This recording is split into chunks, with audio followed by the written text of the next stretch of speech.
Jake, after 17 years, we're eliminating your position, my boss said flatly. Clean out your desk by end of day.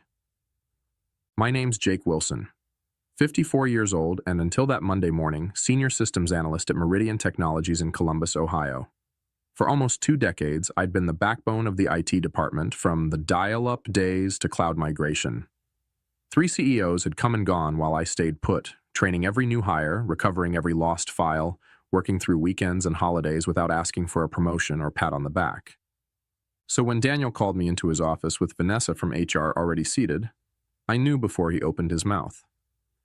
The air had changed weeks ago. I understand completely, I said, nodding once.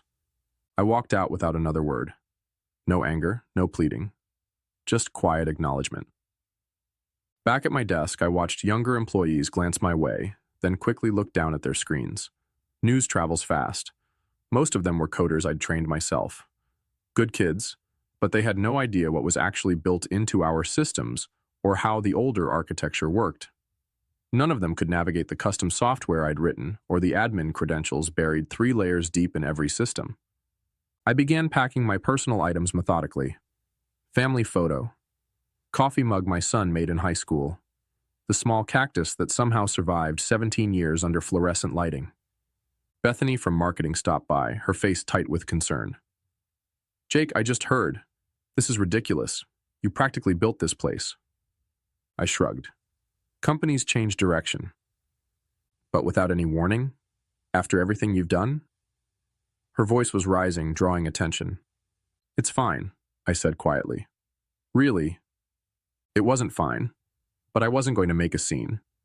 As I was leaving, Daniel stepped out of his office to watch me go. No goodbye, no handshake. Just surveillance to make sure I actually left. What none of them had bothered to pay attention to over the years was that I had become the most critical person in the entire building. Not because I was exceptional, but because I was thorough. I documented everything. Set up secure audit protocols years ago to track unauthorized access, by request of the legal team during a past scandal. I also had copies. In my car, I sat for a moment, looking back at the 12-story building where I'd spent most of my adult life. The security badge I'd just surrendered had been renewed 16 times. I started the engine and drove home. They had no idea Wednesday would be fun. I'd been with Meridian since it was just 2 floors in a business park. Started when my daughter Olivia was in kindergarten. Now she was finishing grad school. The company grew, and I grew with it. Turned down offers from competitors because loyalty mattered to me. My wife Andrea used to joke that the servers were my second family. She wasn't entirely wrong. I knew every system, every workaround, every backdoor solution to problems the executives didn't even know existed. The infrastructure I'd built had survived 3 acquisitions and countless innovations that management embraced, then abandoned months later. Daniel became my boss 5 years ago, young MBA type who called our department IT resources instead of people. He had ideas about streamlining, efficiency, digital transformation, buzzwords that usually meant doing more with less.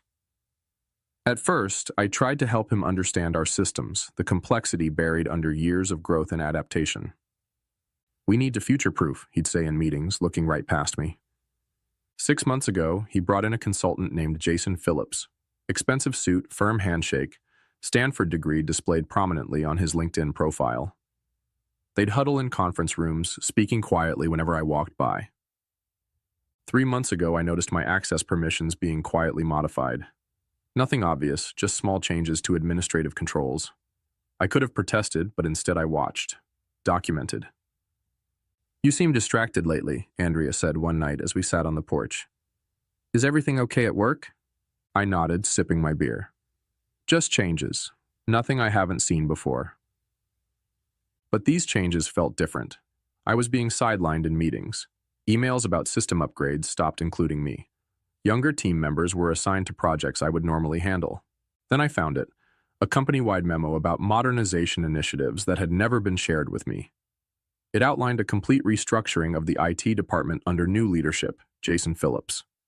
My position wasn't even on the organizational chart. That same day, I discovered something else. While running a routine security scan, one of those background tasks no one else bothered with anymore, I noticed unusual patterns in our financial software. Regular transfers to a vendor I didn't recognize. Apex Solutions Group. A quick search showed it was registered just last year with a business address that led to a UPS store. The authorized payments had started small but were growing each month. I didn't say anything, just noted it, copied the records, and continued watching. Sometimes the quiet man in the corner sees everything precisely because everyone thinks he sees nothing. The morning after I was let go, I sat in my home office staring at my personal laptop. No alarm had woken me. No commute waited. Just silence and the weight of what had happened. Andrea brought me coffee, placing it beside me without a word. After 19 years of marriage, she knew when I needed space. "I'm going to the store," she said eventually. "Need anything?" I shook my head. After she left, I unlocked the bottom drawer of my desk and pulled out a flash drive, one of several I kept secure. Company policy strictly prohibited removing data, but years ago, when the legal team needed an audit system for tracking potential insider threats, I'd been clear about needing off-site backups. They'd signed off on it, then promptly forgotten. I plugged it in and began reviewing the files. Internal emails, meeting minutes I shouldn't have had access to, financial records that normal employees would never see. There it was, a full history of payments to Apex Solutions Group, nearly $1.8 million over 18 months. The approval chain led directly to our CFO, Brian Wilcox. I dug deeper, cross-referencing dates and figures until the pattern emerged. The payments aligned perfectly with a series of software license renewals for systems we used company-wide. But the amounts were inflated, sometimes by 15%, sometimes by 20%. Small enough not to raise immediate flags, large enough to add up. I pulled up the business registration for Apex Solutions Group. The listed owner was Thomas Wilcox.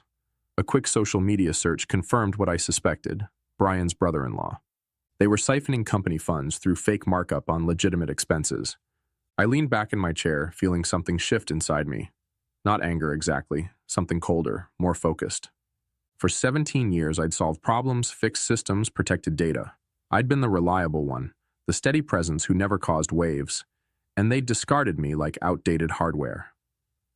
My phone buzzed with a text from Steven, a junior analyst I'd mentored over the past 2 years. "Sorry about yesterday. Total BS what they did. Phillips is already moving into your old office." I set the phone down without responding. The pieces all fit now. Daniel and the CFO needed me gone before anyone could connect the dots on their scheme. They probably thought the evidence would disappear with me, that I was just some aging tech guy who didn't understand modern finance. I opened my email and began drafting a message to the board of directors, then stopped, finger hovering over the send button. Too direct, too easy to dismiss as the bitter accusations of a fired employee. I needed leverage, precision, a way to expose the fraud that couldn't be ignored or covered up. I deleted the draft and started making plans. Tomorrow was Wednesday, board meeting day. Quarterly financials would be presented. Bonuses would be approved. Perfect timing. I closed the laptop and walked to the living room window, looking out at the neighborhood where we'd raised our kids and built our life. For the first time since yesterday, I smiled. Wednesday morning, I sat in my car across the street from Meridian's headquarters, watching employees stream through the revolving doors. In the passenger seat was my laptop, logged into an email account I'd created years ago for security testing, one that appeared to come from an internal company domain but wasn't tracked in the main directory. At exactly 9:15 a.m., I sent my first move, an email to Daniel with the subject line, "Financial irregularities, urgent review needed," and a basic summary of what I'd found regarding the Apex payments. I included just enough detail to be credible, but kept the brother-in-law connection out of it. If Daniel was involved, he'd panic. If he wasn't, he'd investigate. Either way, I'd learn something. By 9:45, my phone rang. Daniel's number. I let it go to voicemail. His message was terse. "Jake, we need to discuss your email immediately. Call me back." I didn't. Instead, I drove to a coffee shop, set up my laptop, and waited. At 10:30, another email appeared, this one from Vanessa in HR. "Mr. Wilson, we've received concerning communication from you that potentially violates your separation agreement. Please cease all contact with Meridian employees and remember your confidentiality obligations. Any further communications may result in legal action." So that's how they were playing it. Threaten, dismiss, isolate. I hadn't signed any separation agreement. At noon, I drove to my bank and accessed my safe deposit box. Inside was another backup, older, but with critical information I hadn't included on my regular drives. Among the files were original security protocols I'd designed, including documentation of who had access to what systems and when changes were made. According to these records, Brian Wilcox had personally requested expanded access to the financial approval systems 18 months ago, right when the Apex payments began. Back home, I found 3 more missed calls: Daniel, Vanessa, and now Jason Phillips. I hadn't expected him to get involved so quickly. Interesting. I checked my personal email to find a message from Steven, marked urgent. Jake, they're saying you sent some crazy email about financial fraud. Phillips called an emergency meeting. Everyone's talking. They're pulling your access to everything, even historical stuff we need to do our jobs. What's going on? Poor kid, caught in the crossfire. I sent a brief reply. Don't get involved, Steven. Just watch. At 3 p.m., my home phone rang, a number I hadn't used for business in years. I picked up but said nothing. Jake? It's Brian Wilcox. His voice was steady, controlled. We should talk about your concerns. I think there's been a misunderstanding. Is that what you call it? I asked. Look, transition periods are always difficult. If you have questions about company finances, there are proper channels. Like the board? I interrupted. Silence then. The board doesn't need to be bothered with operational details. Why don't we meet tomorrow, just you and me? We can clear this up. Sorry, I'm busy tomorrow, I said. Besides, I think the board might actually be very interested in Apex Solutions Group, and your brother-in-law. The sharp intake of breath told me everything. You're making a serious mistake, he said finally. We can make this right. Generous severance, references, whatever you need. Goodbye, Brian, I said and hung up. Within 10 minutes, Vanessa emailed again. Suddenly, my severance package had doubled with an attached agreement requiring my complete confidentiality regarding all company matters. They were scrambling now, but they still thought they were dealing with a simple extortion attempt. They had no idea what was coming. Thursday morning brought clarity and confirmation. I'd spent the night combing through years of data, connecting dots I'd previously overlooked. The Apex scheme wasn't Brian's first creative accounting project. 3 years ago, shortly after he became CFO, another pattern emerged. Consulting fees to a firm called Lakeside Business Solutions. Different name, same game. Inflated invoices for services partially or never rendered. I traced the registration for Lakeside. This one led to Patricia Wilcox, Brian's wife. The woman was apparently CEO of a company that had no website, no employees, and a virtual office address. But the bigger revelation came when I dug into email archives. Daniel hadn't just been aware of these arrangements, he'd helped facilitate them. In exchange, his department received budget increases while others faced cuts.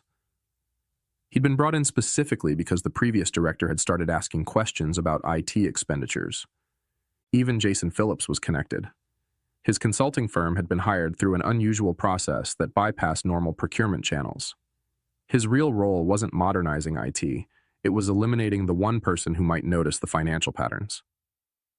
Me. The scheme was elegant in its simplicity.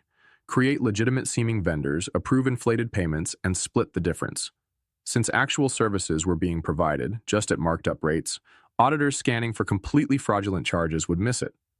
Over 3 years, they'd diverted nearly $4.3 million. I gathered everything into a comprehensive report, spreadsheets showing the pattern of increases, business registrations linking the companies to Brian's family, email exchanges showing Daniel's knowledge and participation. Then I did something they wouldn't expect. I contacted Robert Chen, a board member I'd worked with years ago during a security implementation. He was semi-retired now, but still attended quarterly meetings. Jake Wilson, he said, answering on the second ring. Long time. Heard you left Meridian. Not by choice, I replied. Robert, I need 15 minutes of your time. It's important. Silence then. This about why Brian and Daniel have been huddled together looking stressed. Board meeting was tense yesterday. Probably, he chuckled. Always figured you knew where the bodies were buried. Where can we meet? An hour later, we sat in a park 3 miles from headquarters. I handed him a sealed envelope containing a printed summary and a flash drive. "That's everything," I said. "Dates, amounts, connections. I'm not looking for my job back. I'm not looking for money. I just want the right people to know." Robert studied me. "Why come to me?" "Because you actually read audit reports. I've watched you in meetings. You ask questions." He nodded slowly. "There's an emergency board session tomorrow. Finance committee review. Convenient timing." "Jake," he said, pocketing the envelope, "if this checks out, there will be serious consequences." "I'm counting on it." As I walked back to my car, my phone buzzed with a text from Andrea. "Someone named Jason Phillips came by the house looking for you. Said it was urgent. I told him you were out." They were getting desperate. Good. That afternoon, I received job offers from 2 competing firms, both for positions well above my previous role, both offering substantial signing bonuses. Word had gotten around about my sudden availability. I ignored them for now. This wasn't about finding another job. It was about finishing what they had started. That night, using credentials that should have been revoked but weren't, sloppy IT transition, Jason, I accessed the company's email server one last time and scheduled a message to be delivered to every board member at 8 a.m. tomorrow. "Before you approve Q2 bonuses, read this." Attached was my full report. Friday morning dawned clear and bright. I sat on my porch with coffee, watching the neighborhood wake up. No alarm clock, no commute. Just waiting. At precisely 8 a.m., my scheduled email delivered its payload to the board members. By 8:17, my phone began to ring. Numbers I didn't recognize, likely board members' assistants scrambling to reach me. I let them all go to voicemail. At 9 a.m., the Emergency Finance Committee meeting would begin. Robert Chen would be there with my documentation in hand, watching reactions as my email was discovered and discussed. At 9:32, Stephen texted, "Police are here. Wilcox and Daniel being questioned in conference rooms, Phillips looking sick. What did you do?" I didn't respond. The wheels were turning exactly as I'd anticipated. By 10 a.m., Meridian's general counsel called. Unlike the others, I answered this one. "Mr. Wilson, this is Patricia Graves from Legal. We need you to come in immediately to discuss information you've provided to the board." "I'm available by phone," I replied. "This really requires an in-person discussion." "No, it doesn't," I interrupted calmly. "Everything I know is in that report. Everything I have is already backed up in multiple secure locations. If anything happens to me or my family, additional copies go to the SEC, IRS, and 3 news outlets." Silence. "Mr. Wilson," she finally said, her voice carefully measured, "the board is taking this extremely seriously. They've already placed several executives on administrative leave pending investigation. They would appreciate your cooperation." "I've cooperated fully by providing complete documentation. My part is done." After she hung up, I drove to a diner 20 miles outside Columbus. No sense being easily found today. Over lunch, news began breaking on local business sites. Meridian Technologies executives under investigation for financial irregularities. No names yet, but that would come. At 2 p.m., Robert Chen called. "It's a bloodbath," he said without preamble. "Brian confessed once we confronted him with your evidence, trying to cut a deal, blaming Daniel for pressuring him. Daniel's denying everything." "And Phillips?" "Claims he was just a consultant who had no knowledge of financial matters. Board isn't buying it. We've suspended all 3 pending further investigation." "The money?" "Forensic accountants are coming in Monday. Early estimates suggest at least $4.5 million diverted over 3 years, maybe more." I nodded to myself. I'd been close. "The board wants to talk to you," Robert continued. "About coming back, not just to your old position. They're creating a new chief security officer role, reporting directly to the board." I'd anticipated this possibility, but still found myself surprised. "I'll think about it," I said. That evening, I told Andrea everything. She listened without interrupting, then asked, "What do you want to do?" Good question. The revenge part was complete. The people who'd pushed me out were themselves being pushed out, likely facing criminal charges. Justice had been served cold and precise. But returning to Meridian meant walking back into the place that had discarded me after 17 years of service. Could I do that? Did I want to? I need time to decide, I said finally. Later that night, I opened my laptop one last time and posted a single message to my otherwise dormant LinkedIn profile. Never burn bridges, just let them collapse under the weight of their own greed. Within minutes, former colleagues began reaching out. Word was spreading. The quiet systems guy had brought down 3 executives without raising his voice. By Monday, everyone would know exactly who they'd underestimated. Monday morning, I walked into Meridian's headquarters wearing a suit I hadn't needed in years. The security guard did a double take, then quickly printed me a visitor badge. "Welcome back, Mr. Wilson," he said with newfound respect. The elevator ride to the executive floor was quiet. I'd never had reason to visit this level before. Now I was expected in the boardroom. 10 board members sat around a polished table. Robert Chen nodded slightly as I entered. The interim CEO, previously the COO, looked uncomfortable. "Mr. Wilson," she began, "thank you for coming. The situation you've brought to light is unprecedented." I remained silent. "The full extent of the fraud appears worse than initially reported," she continued. "The forensic team has identified nearly $5.2 million in diverted funds. Criminal charges are being prepared." Still, I waited. Robert cleared his throat. "Jake, the board has unanimously voted to create a new executive position, Chief Information Security Officer. Full executive privileges, reporting structure directly to the board. We'd like to offer you the role." I set my folder on the table. "Inside you'll find my conditions," I said. "Non-negotiable." The CEO opened it, scanning quickly. Her eyebrows rose. "Full audit authority across all departments, independent budget, veto power on financial technology decisions." I nodded once. "This is unusual," she said. "So was embezzling $5.2 million, I replied. "That happened because no one was watching. Now someone will be." The room fell silent. "You have until noon," I said, standing. "I have other offers." As I turned to leave, Robert asked, "Did you plan this all along, Jake?" I paused at the door. I didn't plan to be fired after 17 years. Everything after that was just me doing what I've always done, identifying system vulnerabilities and implementing appropriate security measures. At 11:47, they called. They'd accepted every condition. 6 months later, I sat in my new corner office reviewing security protocols for the upcoming quarter. The view overlooked the Columbus skyline, a daily reminder of how much had changed. Brian Wilcox had pled guilty to multiple fraud charges. In exchange for cooperation, he'd receive a reduced sentence, still significant. Daniel was fighting the charges, insisting he was unaware of the scheme despite the evidence. Jason Phillips had fled to Brazil but was being extradited. The money had been recovered, most of it anyway, enough that the company avoided serious financial damage. My former team now reported to me, though I'd promoted Steven to run day-to-day operations.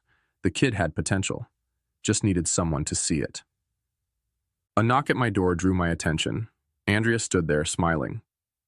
"Ready for lunch?" she asked. I nodded, grabbing my jacket. As we walked through the IT department, conversations quieted briefly. Not from fear, but respect. These people knew what had happened, knew I could have destroyed the company instead of saving it. In the elevator, Andrea squeezed my hand. "Happy?" I considered the question. The anger that had driven me those first few days after being fired had faded. What remained wasn't exactly happiness, more like satisfaction, completion. "I'm good," I said. Outside, the October sun warmed our faces as we walked to a nearby restaurant. My phone buzzed with a message from Robert Chen. "Board approved your security budget increase. Unanimous vote." I smiled slightly. No arguments, no questions, just trust. Andrea noticed my expression. "What is it?" "Nothing," I said, sliding the phone back into my pocket. "Just thinking about bridges. Some collapse under their own weight. Others, once repaired, become stronger than they ever were before. I'd built this one right this time,